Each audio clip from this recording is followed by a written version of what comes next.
एक टीनेजर घर आता है, नॉर्मल सा डिनर करता है। पेरेंट्स पूछते हैं स्कूल कैसा था, आंसर आता है ठीक था। कुछ हुआ? नहीं। सब ओके?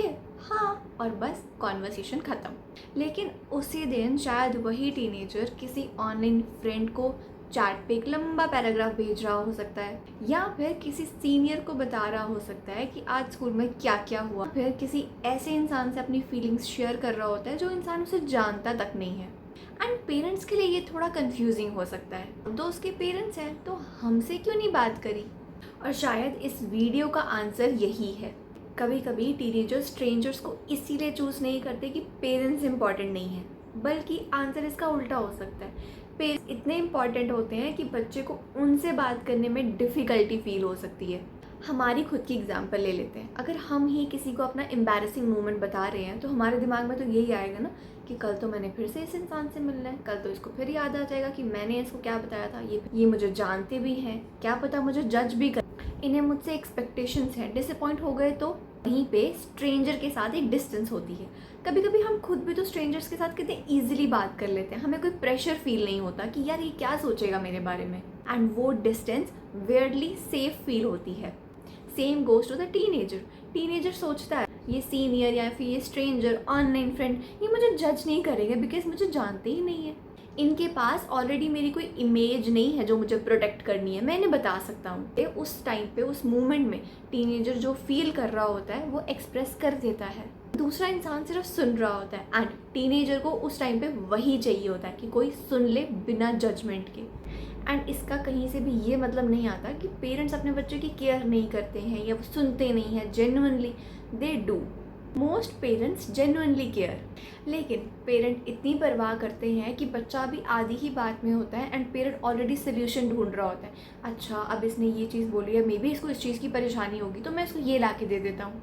टीनेजर कह रहा है मुझे लग रहा है कि मैं सब मैसअप कर रहा हूँ, मुझे कुछ समझ नहीं आ रहा। एंड पेरेंट उसी टाइम पे बीच में ही बोलेंगे नहीं बेटा तुम ओवर थिंकिंग कर रहे हो, ऐसा ही होता है, इसमें ज़्यादा कुछ टेंशन लेने वाली बात नहीं है, बस पढ़ाई पे ध्यान दो। और इनमें से कोई भी बात बुरी इंटेंशन से नहीं आती। पेरेंट्स बस अपनी केयर शो कर रहे होते हैं, अपने तरीके से अपने बच्चे की प्रॉब्लम सॉल्व करना चाहते हैं। लेकिन टीनेजर को तो सोल्यूशन नहीं चाहिए, उसे चाहिए कि उसकी बात सुनी जाए बिना किसी इंटरप्शन के, बिना जज किए हुए। बाद में बच्चे का रिस्पॉन्स कैसे आना शुरू हो जाता है, आई एम फाइन, सब ठीक है, येस ओके।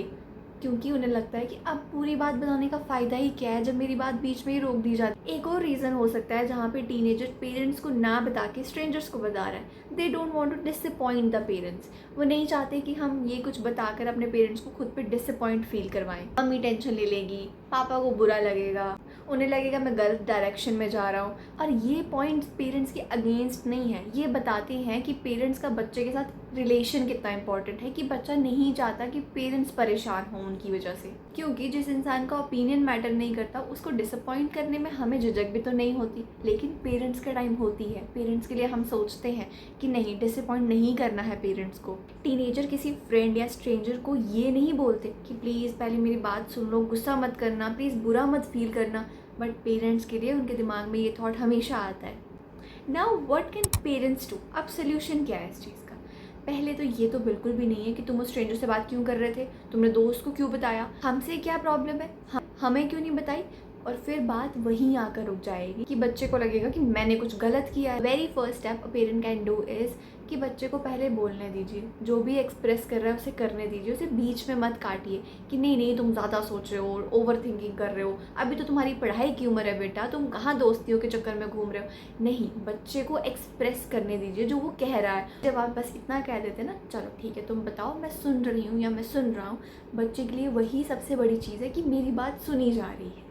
क्योंकि हर कॉन्वर्सेशन को एडवाइस की ज़रूरत नहीं होती, कभी एडवाइस बाद में भी आ सकती है। पहले कनेक्शन आ सकता है, फिर अंडरस्टैंडिंग एंड फिर गाइडेंस। आपको लग रहा है कि आपका बच्चा किसी ऐसे पाथ पे है जहाँ पे आपको गाइड करने की ज़्यादा ज़रूरत है, तो आप बच्चे के साथ एक्सप्लोर कीजिए। अच्छा ठीक है, तो तुम्हें लगता है कि ये करना चाहिए, तो हम साथ में ट्राई कर लेते हैं, देख लेते हैं ये चीज़ अगर काम आती है या नहीं आती है। टीनेजर को ये नहीं लगता कि मेरी बात गलत थी या मैं गलत हूँ, इससे उसे ये फील होगा कि मेरी बात सुनी गई और मुझे गाइड किया जा रहा है। That difference matters a lot. And a message for the teenagers, any teenager is watching this video, here is the reminder, not every parent is a good listener.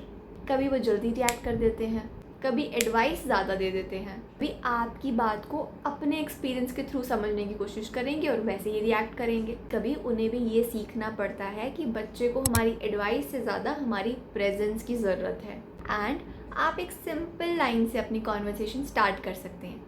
मम्मा पापा, मुझे अभी सोल्यूशन नहीं चाहिए, बस आपकी प्रेजेंस चाहिए कि आप मेरी बात सुनो पहले। Sometimes parents don't know what you need until you tell them. Thank you so much and follow for more.